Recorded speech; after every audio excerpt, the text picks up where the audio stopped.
They don't have the porous structure. They're more fractal in nature, as I understand it. So they're bought, you can buy humic acid or fulvic acid, which are components which are solubilized and made, but I generally use just sort of, crushed, finely ground down to powder size, but mixed sized humates. You can buy them for relatively short money. So how much do you mix in? To what? 100 square foot beds.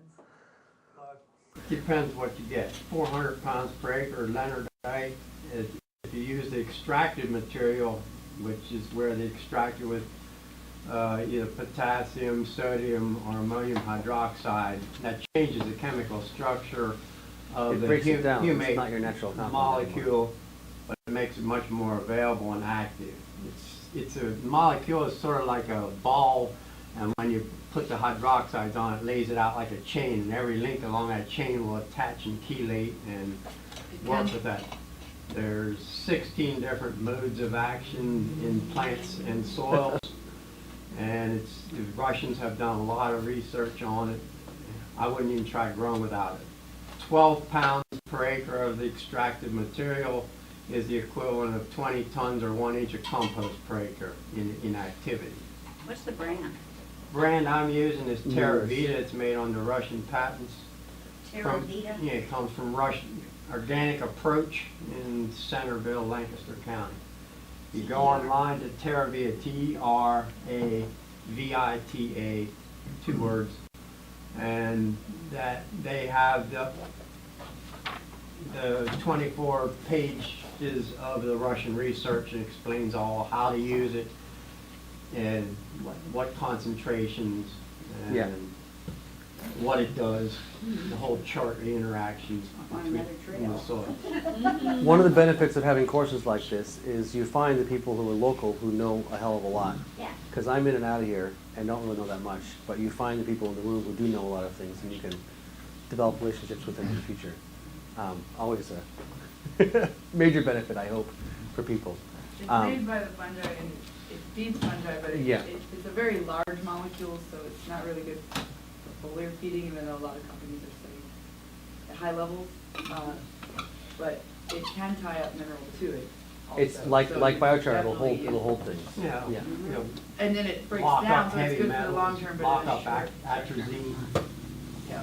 If you've got toxins in your soil, it's one of the best ways to tie it up. Well, biochar is It's got good a very too. strong hold, big molecule, Yeah. a lot of charge. So do you deploy it before your cover crop or before your plant?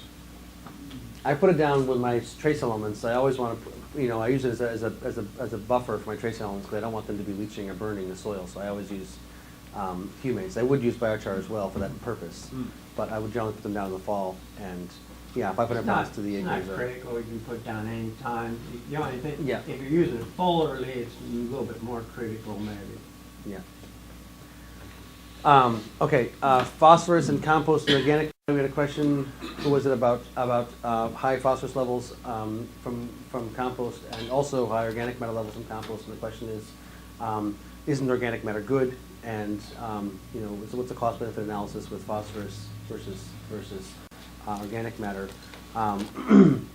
Organic matter is definitely good. Certainly when you're operating on a small garden kind of scale, you can put in enough compost to dramatically affect your organic matter. I would like to think that this model over here is your most strategic way of building organic matter. That's just simply through growing healthy plants. My idea is you don't have to add compost to build organic matter, that you can actually just grow healthy plants and they'll fix carbon out of the atmosphere. So yeah, I generally say if you've got good organic matter levels and high phosphorus levels, that means you probably don't need as much compost as you've been putting on. Oftentimes people do use compost for the effect of nitrogen availability. I don't think I talked enough about nitrogen yesterday. I made a few comments about it. I didn't talk about molybdenum, which is one of the trace elements critical for nitrogen fixation. I didn't say that in every one of your bean and pea inoculants that you've ever purchased, there is molybdenum added. There's 1 million pounds of molybdenum sold in this country every year, mixed into bean and pea inoculant. Many people have never heard of molybdenum. It is an enzyme cofactor. It's the center of the nitrogenase enzyme, which is what is used by the azotobacters and the rhizobacters to pull nitrogen out of the atmosphere. Anybody ever seen a urea truck? We used to have urea trucks around here. This looks like a, you know, big gas truck, like a gasoline, the trucks that are full of gasoline, right? That are full of urea, nitrogen. If you do the math, it's something like 8,000 urea trucks floating above every acre of land on the planet, is how much nitrogen is present in the atmosphere. 8,000 urea trucks floating above every acre on the planet, full of urea. That's how much nitrogen is in the atmosphere. So the idea is you should not need to add things like compost for the nitrogen purpose. They're really, I mean, a good compost is a wonderful microbial inoculant, which is a really valuable thing. But people who are putting on compost for the nitrogen purpose, you know, my understanding is you get 2 pounds of molybdenum in every acre, and you've got the necessary enzyme cofactors for your plants to be able to fix nitrogen from the atmosphere. That's really the way you want to be getting nitrogen in, is having the plants take or harvest as much as they need when they need it, ideally. So, I'm not sure if that answers your question. Yes, it does. It's a few comments. Yeah. Epigenetics. Sorry, was that a question? You put much stock in just organisms other than the rhizobacter and legumes fixing nitrogen. Thank you. Categorically, again, going back to the Russian research, I think it was Krasilnikov, who was the Russian microbiologist, who said he had identified 2,000 species of nitrogen fixers that were symbiotes with every species of crop plants known to man. This was done in the 70s. This was, by the time I was born, this was figured out. Every single plant in the world has evolved with the capacity to get nitrogen from the atmosphere. In the forest, there is no fertilizer being added. Most trees in the forest are not legumes, right? I mean, every single plant has evolved the capacity to fix nitrogen out of the atmosphere in critical symbiosis with bacterial and fungal, you know, communities. Those bacterial fungal communities do need the molybdenum, or they need vanadium at the center of the nitrogenase enzyme to do that job. So those species must be present, and the minerals must be present. So when you spray your broad spectrum fungicides or your broad spectrum, you know, herbicides or whatever, and you kill off these species, or you till too much and you leach out these elements, then you don't have what's necessary for them to do it. But if you've got good biological activity and you've got good mineral spectrum, you should not need to add nitrogen to your farm. That's my basic philosophical position, which I back up by not adding it on my farm. Not saying that I've got full system function on my farm, but it's entirely plausible to not be adding nitrogen, or to be adding it in very, very, very small quantities. Yeah. The seed inoculant we use has a lot of different species of, like azotobacter and things that will fix nitrogen on non-legumes. Yes, exactly. A good inoculant will have a spectrum of these things in it. Yes. Real quick, can you talk about the effect of organic supplies of nitrogen, like chicken manure, or like we buy pelletized chicken manure, the effect on microbes in the soil? So you're talking about the composted chicken manure. I made a comment about that yesterday, being that that's like from conventional chicken houses. Right. And so it has all this, you know, glyphosate and GMO DNA and antibiotics and growth hormones and everything else. So that's just a fact. The idea is that when you are feeding your plants nitrogen, or feeding them phosphorus, or, you know, bone meal, blood meal, feather meal, things like that, all of which, of course, are also byproducts of the conventional ag supply system, and all have the, you know, all those toxins in the bone meal and blood meal and feather meal, even though they are certified, I believe, organic. What's that? They are certified. Certified organic and from the conventional supply chain. Just so we're clear, just so there's no, if you were ignorant and willfully or happily so, you are no longer, right? Organic is a system, it's not, yeah, anyways. So the answer to your question is, when you feed your plants nitrogen, then they don't need to feed the soil life or the leaf life to harvest nitrogen. And so you basically, it's the way I like to think of it, is you get your plants addicted to this soluble form, which is, I mean, it's less soluble than other forms, but it's still, they don't have to feed their microbial community, and so they are, you know, functionally less resilient. They're addicted to that. They don't have it when that nitrogen that you've added runs out. They don't have the capacity to make themselves more nitrogen, so they need you to add it to them. This is one of my biggest issues with seed, that you buy is seed is raised with these things added, and so the mother plants don't have the capacity to do this, and so they haven't passed that capacity on to their children, and when you try to plant their seeds into a system where you're not feeding them this way, they suffer. And it takes them a generation to kick into gear and to learn those skills back again. Which is one of my biggest issues on my farm is the seed I buy. Because I'm still buying seed and haven't been saving all my seed, I run up against this issue on an annual basis, is that my plants have not learned from their mothers how to feed themselves. It's a real serious issue that I have. But we can go into the broader, does that answer the question, roughly? Yeah, okay. Epigenetics, who asked the question about epigenetics? Yes. I Just touched on wanted a it. better definition of what it is and explain it.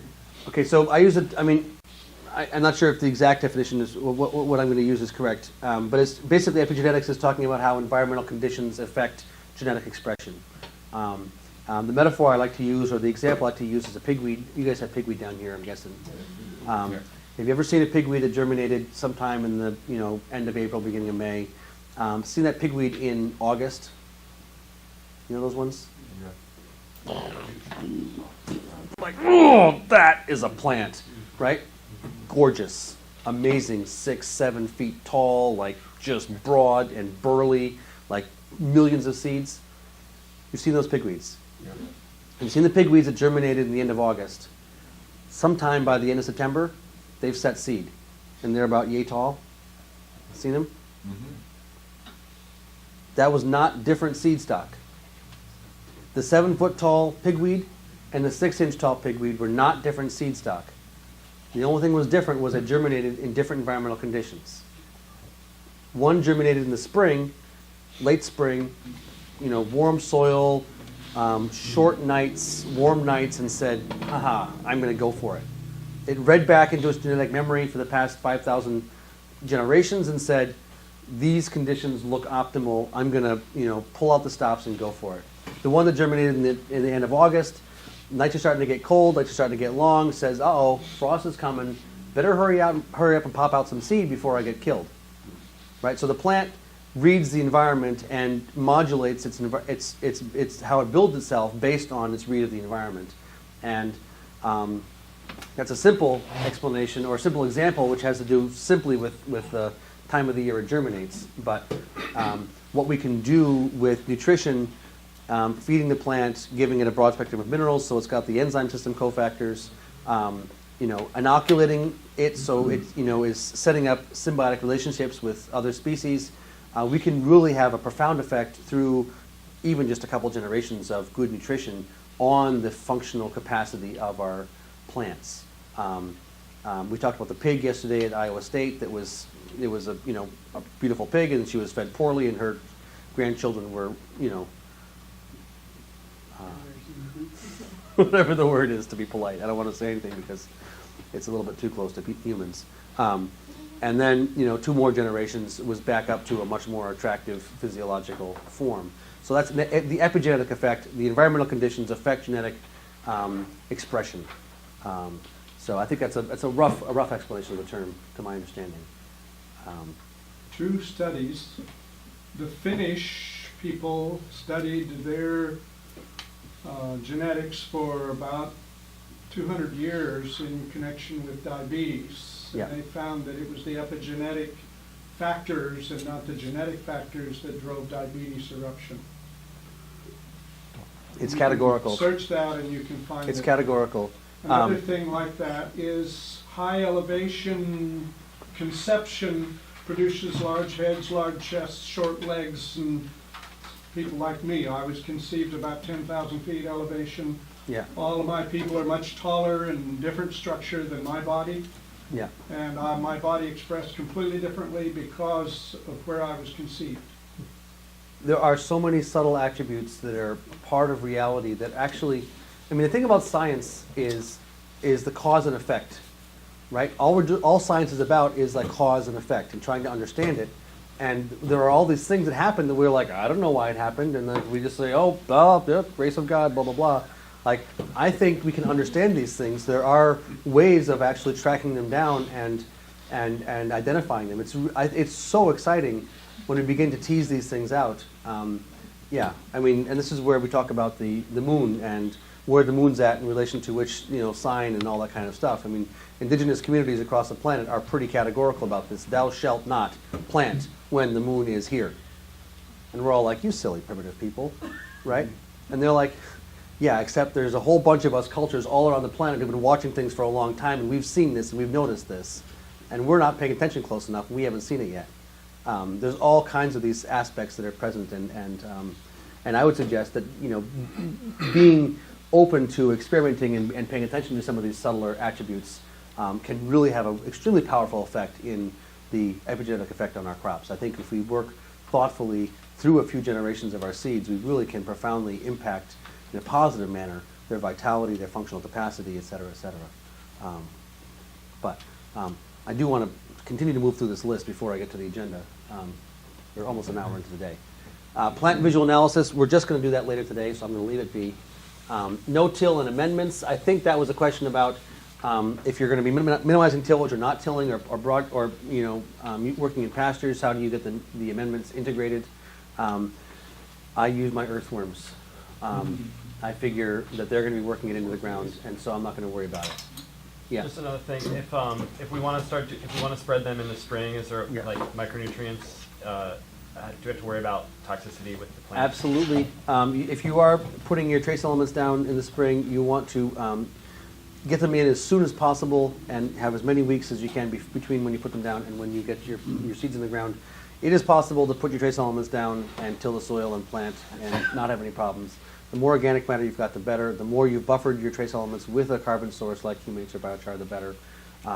If you solubilize your trace elements, if you get soluble grade and you solubilize them in water and mix and put in that water some molasses or some humates or some biochar or some sugar and buffer those trace elements with a carbon source and spray it down evenly over the soil, you can really break the rules and get away with it. It's where you get chunks of boron in contact with your bean seed that you're going to get things fried and not working. So common sense. The less time you've got in between putting the trace elements down and planting, the more evenly they need to be spread and the more they need to be buffered with an organic compound to be not worried about. Wiregrass and invasives. We call it quackgrass where I come from. I think we talked about this yesterday. Generally, those rhizomy type grass weeds correlate with a tight soil, oftentimes no air. Generally, you have low calcium levels. Generally, you have low boron levels.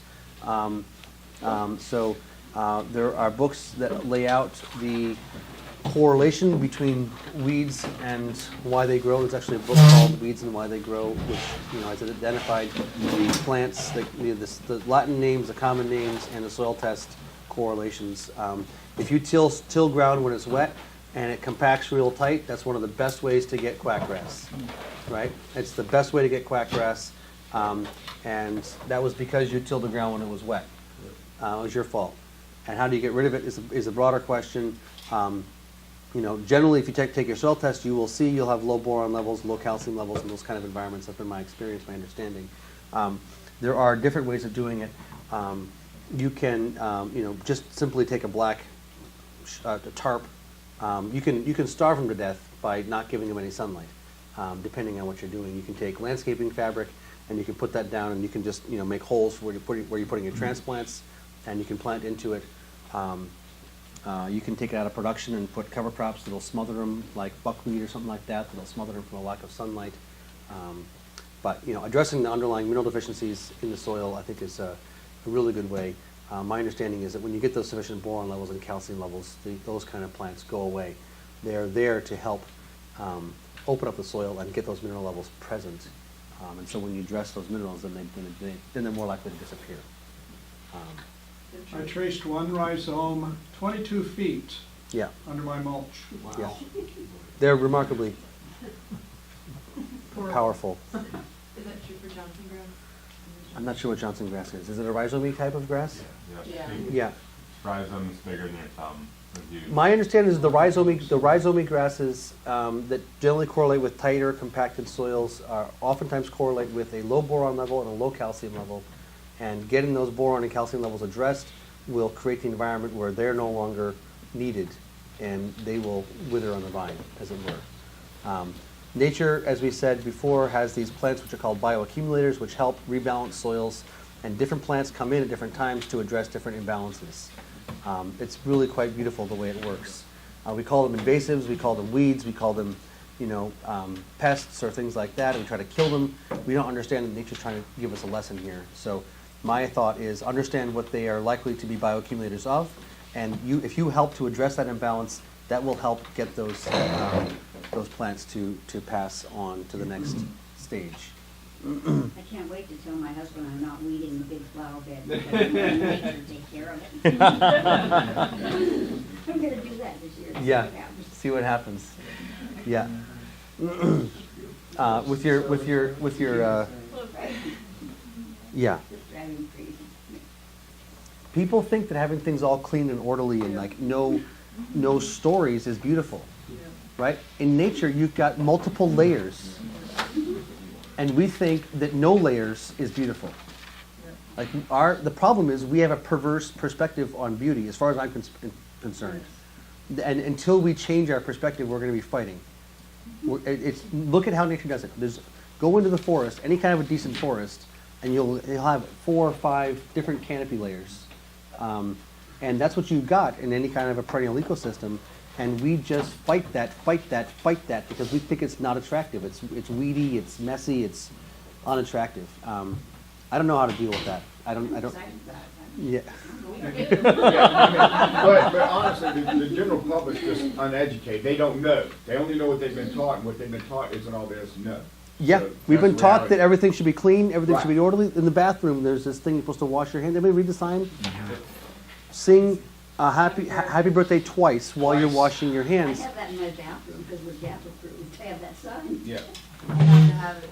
You have Just so to we're have it. clear here, how many different species are living on your hands? Ballpark. 10,000. Yeah. Right. Well, can we say hundreds? Or at least 100 different species of people living on your hand? Right? Think about an old growth forest. Old growth forest, right? Multiple species of plants living in a symbiotic environment. Where do you see invasives taking over an old growth forest? Do you? Yeah, In the old growth forest? yeah. Really? Bittersweet. Bittersweet comes into places that have been cleaned out that are in rough shape. You don't usually see, you don't find old growth forest for starters. Yeah, well, But my understanding is that the invasives come into areas that have been disturbed. And so the best way to create an environment for the invasives to flourish is to clear cut the old growth forest. So when you clear cut the old growth forest, on the way to visit somebody in the hospital who's got, MRSA or VRSA, you have created the optimal environment for that invasive to establish.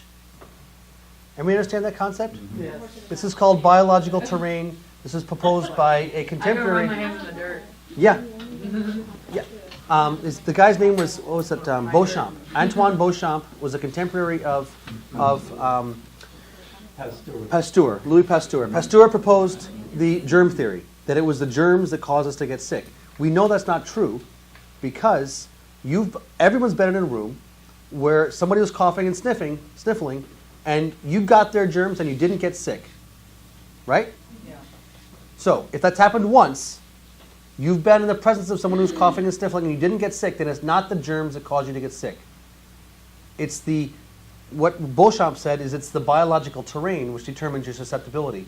If your immune system is weak, then the germs can establish and make you sick. But if you're vital and vibrant, you're not going to get sick in the first place. And so they say that on his deathbed, Pasteur said, Beauchamp was right.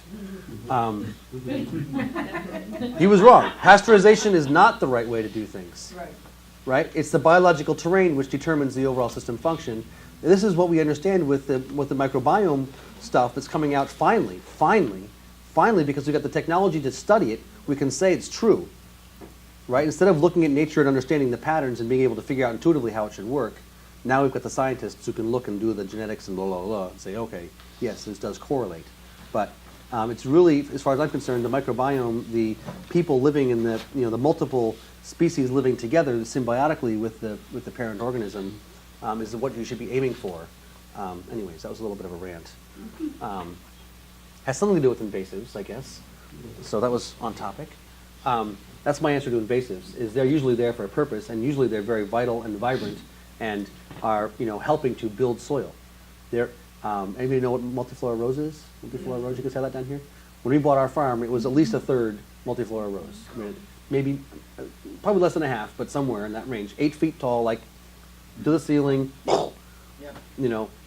couple hundred miles, not a couple hundred yards, and it's, straight. I went in there with the mini excavator, and you find where the bottom is, and you pull it up, and you yank it, and you shake it, and you throw it in a pile, and the soil was beautiful underneath them. It was dark and rich, and like, God, they did a wonderful job on that soil. Get out of here. Just stop screwing with this place. Give us some time. We'll straighten everything out. Get the trees starting to come in underneath them and around, right?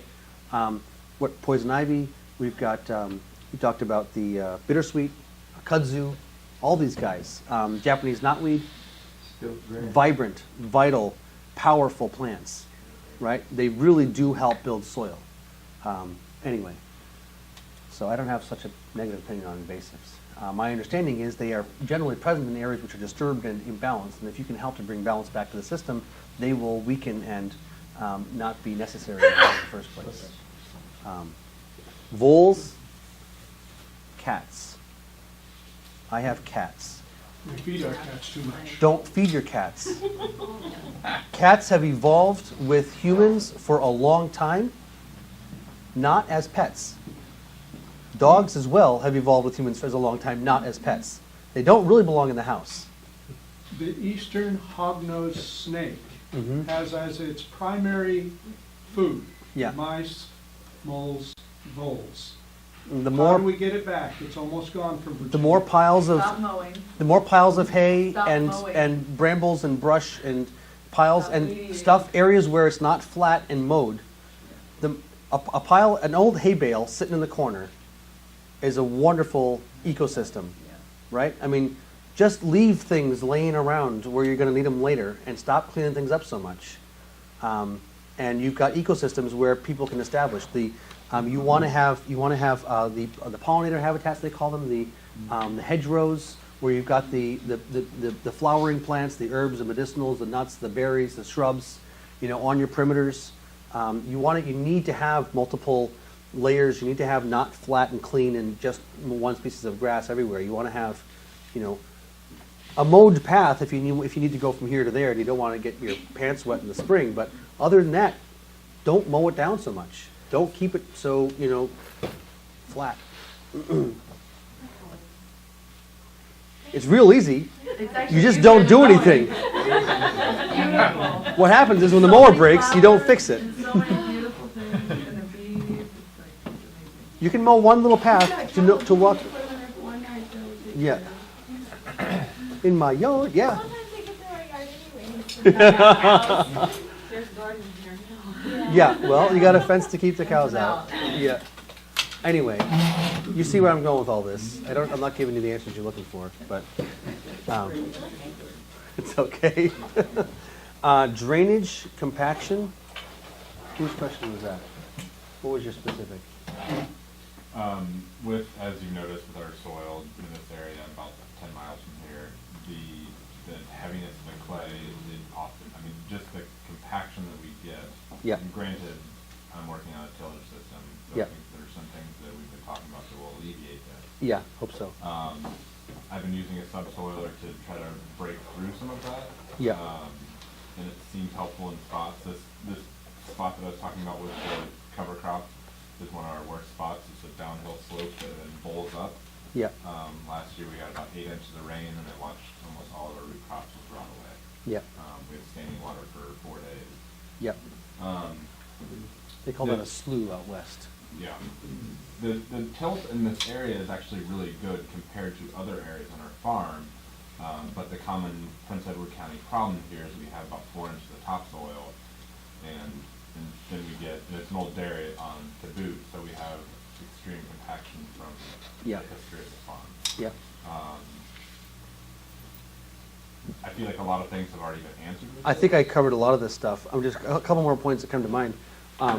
One is, the first thing I do on my land, I've done on my land, is look at the lay of the land and see where the ponds want to be. And if you got a spot that wants to be a pond where water collects, dig it out and let it be a pond. And organize your growing areas around it. For me, that's foundational. Trying to, till through wet areas because you want to have a 200-foot bed and it's wet right here, but it's okay. For me, is like, there should be a spring, there should be a stream. This is what the land wants. And this is, permaculture principle, again, is you work with the water first and you establish the water and then you design your beds around that, or your trees or whatever it is around that. That's one point. The other one is, again, the calcium one. I'm not sure what your base saturation percents are on calcium. We talked about this yesterday. I haven't actually seen too many soil tests from around here to get a good feel for where things stand. But what's your base saturation percent on calcium? Do you know? 46%? 49%. We're Yeah. right up the street. That's We're it. like a couple miles from here. Yeah, your calcium base saturations are too low. That's why your clays are tight. Until you get your calcium levels up, you're going to have tight soil, and you can all the machinery stuff you can do. This is one of Arden Anderson's big things, is about the flocculation of clay with calcium. The petroleum diggers, oil drillers have figured this out, that if you want clay to open up, you add calcium. If you want clay to tighten up, you add magnesium. When you get the ag lime that is dolomitic lime, that will tighten your soil up. High magnesium levels will cause your clays to be tight, and no amount of work will address that. You need to get more calcium into the system. I'm not sure what your soil tests say if you've got them, but those are the two things I would suggest. One thing that Elaine Ingham had said, and something I saw with her that I thought was interesting, I just want to hear your commentary on Yeah. it, is that she was saying with the subsoiler, she would pump compost tea or something down below Yep. with that, to get Absolutely. them as far down as possible. You want to get your inoculants down there. You want to get your seeds down there. This is when you run your a seed. You want to drop your cover crop seed right in that slit to help get those roots down there and get life down there and get organic matter down there. Absolutely. But I think calcium is really important. I think if you don't get your calciums up over time, they're never gonna flocculate. The clays are gonna be tight.